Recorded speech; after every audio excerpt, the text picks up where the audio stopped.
I remember waking up that morning with a sense of anticipation that felt different, charged with excitement. It was my 18th birthday, a milestone I had been looking forward to for years. I threw open the curtains, expecting congratulatory, smiles or breakfast in bed, something to mark the day. Instead, I found a note from my parents taped to my bedroom door. It said simply, "Pack your things and be gone by noon. Don't bother coming back." My heart sank as I read those words over and over, disbelief pooling in my chest. I gathered my few belongings in a daze, some clothes, my phone charger, a photo album, anything that fit into my backpack. I tried calling my parents, but they didn't pick up. I stood on the front porch, backpack slung over one shoulder, and watched the car pull away with them inside. I didn't understand what I had done to deserve this. A rush of anger mixed with hurt overwhelmed me. They had always been strict, but I never thought they'd cast me out on the very day I'd been waiting for since I was a kid. My closest friend, Maya, lived just a few blocks away. She answered my call almost immediately, her voice filled with concern when she heard what had happened. She told me to come over, that her parents would help me figure something out.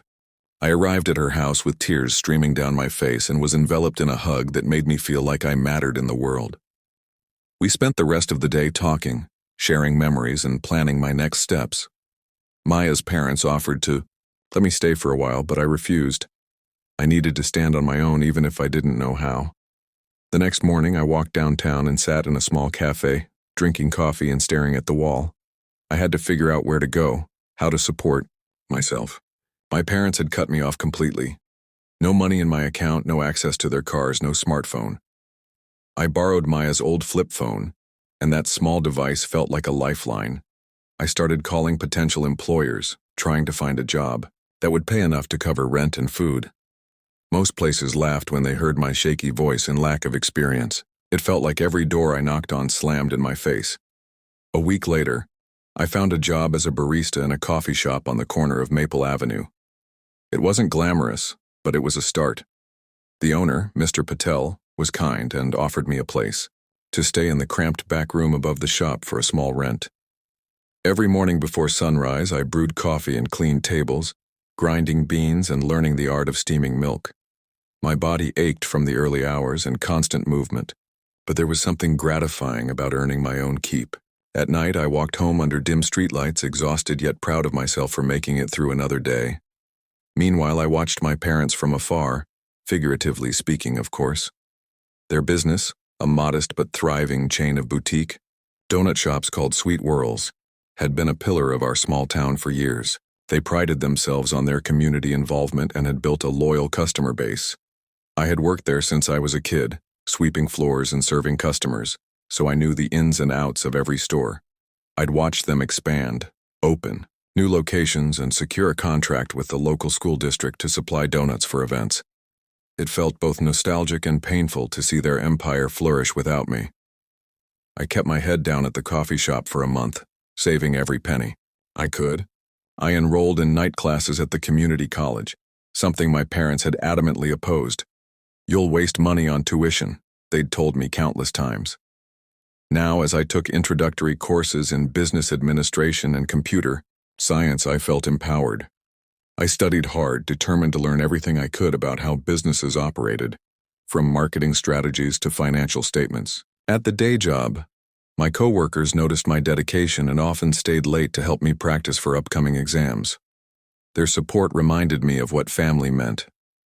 One evening, as I was grading my spreadsheet assignments in a dingy dorm room at the college campus, I realized something.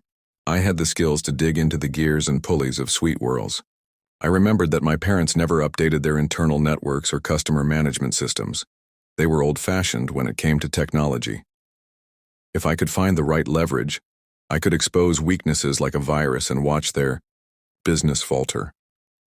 I paused, the thought terrifying and exhilarating at the same time. Could I really do that? Was I willing to become what I always feared? I spent the next few weeks researching cybersecurity and digital forensics. I found tutorials, forums, and free software tools that taught me how to probe networks and detect vulnerabilities. I tested my skills on dummy websites and local servers, making sure I could navigate firewalls and encryptions. Late nights became my new normal. Lectures, coding sessions, and day shifts at the cafe.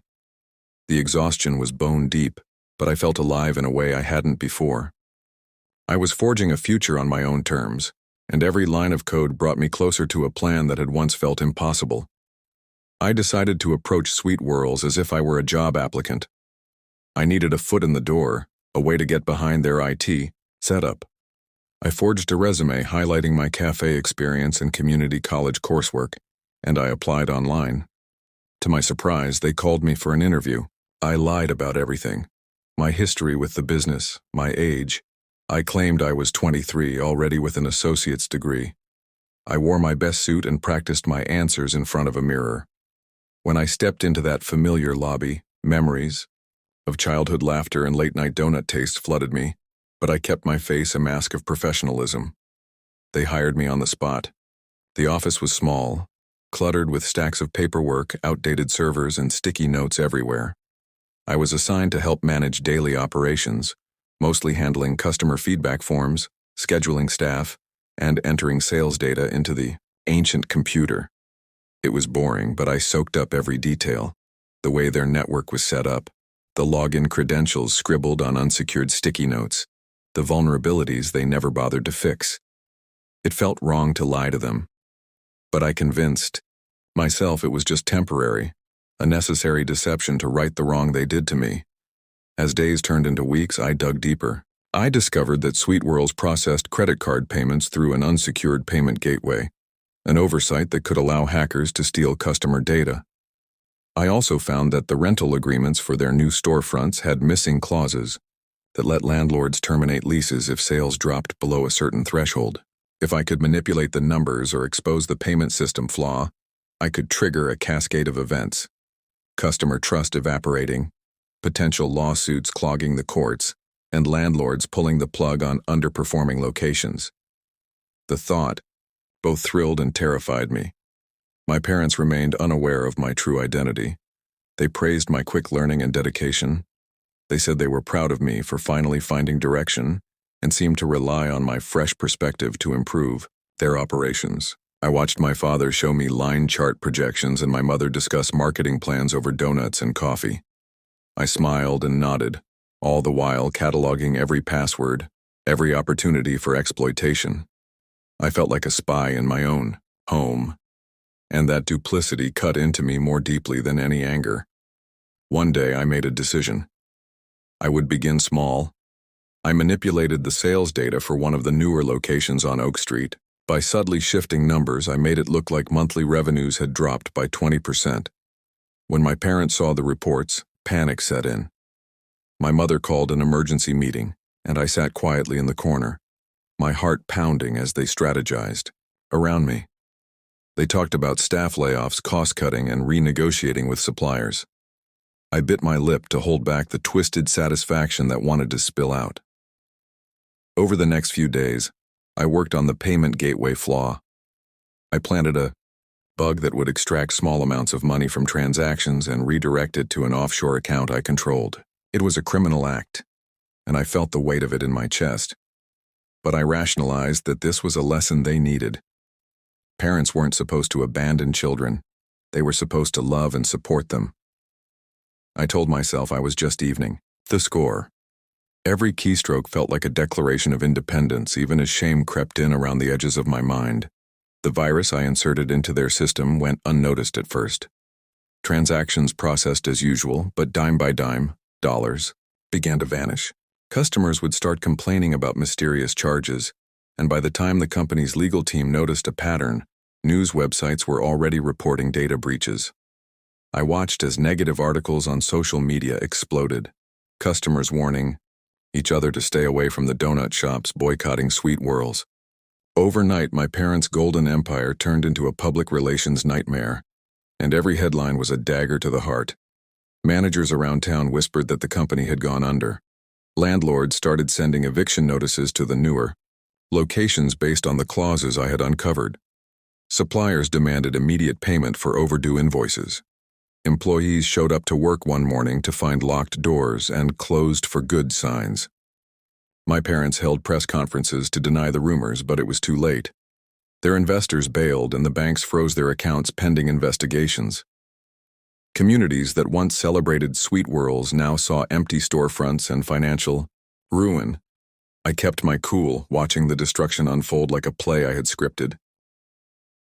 But it felt hollow. When the dust settled, Sweet Whirls was bankrupt. Warehouse doors were padlocked, equipment repossessed, and the once bustling storefronts stood empty, graffiti marking their demise.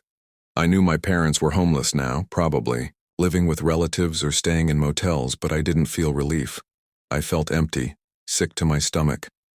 I sank into a cheap chair in my small apartment above the coffee shop, staring at the wall, wondering what had become of the boy who once poured milk for their donut customers. Then came the guilt. I had torn down their world piece by piece, and now they had nothing. I had become what I hated most, someone who inflicted pain instead of seeking reconciliation. I replayed every moment, every keystroke, and saw a boy, consumed by anger and hurt. I wondered if they ever regretted their cruelty or if they felt justified in casting me out. But none of that mattered. I had chosen this path. The question was, what would I do next? I closed my eyes, trying to find an answer in the emptiness. One rainy afternoon, I walked down Maple Avenue to the ruins of the first Sweet Whirls store. It was just an empty shell now, glass windows boarded up. I picked up a rainy shard of glass on the ground, the name Sweet Whirls etching itself in my mind like a scar. I felt tears stream down my face, not because of my parents, but for the loss of something that had once been part of my life. I had watched it all fall apart, and I bore the responsibility. The rain blurred my vision as I knelt to press my hand to the old glass, as though I could absorb some remnant of the past. I decided to reach out. I tracked my parents' number through a secondary source, a friend who owed me a small favor. I drafted a text, hands shaking. "I'm sorry. I know what I did was wrong. Can we talk?" I stared at the screen for minutes, doubting every word. Finally, I hit send. My heart raced, but the phone sat silent. Hours passed, then a reply came. "Meet us at the community center at 6. I felt a flutter of hope and fear tangled together. It was the first sign that perhaps they wanted something other than bitterness. I arrived early, pacing in the lobby. At exactly 6, they walked in. My mother in a simple coat, eyes red-rimmed, and my father with a stoic expression I couldn't read. They sat across from me at a plain folding table. I wanted to reach out, but I didn't. After a long silence, my father spoke in a low voice. "You did this. You destroyed everything we built. Why?" I swallowed hard, tears filling my eyes. "Because I was hurt. I was alone. I thought you wanted me to suffer, so I made you suffer." My mother's shoulders shook as she reached across the table and took my hand. My parents and I talked for hours that night, confessing faults, sharing regrets. They told me they felt I had become distant over the years. They thought I was rebellious and ungrateful. I told them I needed their support and that their business had always felt like a prison, one I wanted to help build. But that morning I realized it was also the place where I lost my sense of self. We didn't solve everything that night. There was no magical reconciliation, no wave of forgiveness that washed away all the pain. But we began to talk again, and sometimes that is the first step. In the months that followed, I focused on rebuilding my own life rather than dismantling someone else's. I continued college, now fully funded by scholarships I earned and the odd tutoring jobs I took. I moved into a small studio apartment and started saving to launch my own tech startup, hoping to build something positive. As for my parents, they sold what remained, their house, their equipment, to pay debts, and started anew with nothing but each other and their pride. They took odd jobs at local shops, learning humility in a way that mirrored my own journey. One day I received a letter from my mother in the mail, no return address. Inside there was a simple photo of us when I was 10, holding hands in front of the original Sweet Whirls shop. On the back she had written, "We're sorry and we love you. We hope you find happiness." I folded the note and placed it in my journal, tears blurring the ink. There was no business left to save, no donut shops to manage, but there was the possibility of forgiveness and a future that didn't hinge on revenge or bitterness. That photo reminded me of who I had been and who I could become. I realize now that my actions were extreme, but they felt necessary to free myself from my parents' expectations. Wounds heal slowly, and their scars become part of who you are, guiding you toward empathy. In rebuilding a life of my own, I found not only independence but also a deeper understanding that love can be flawed, and forgiveness is a journey. When I remember my parents, I try to see them not as enemies but as imperfect people doing their best. Though our relationship remains fragile, I hope that in time we can learn to trust each other again. My birthday today reminds me of the strength I found in hardship. It truly marks not just another year but the moment I chose creation over destruction.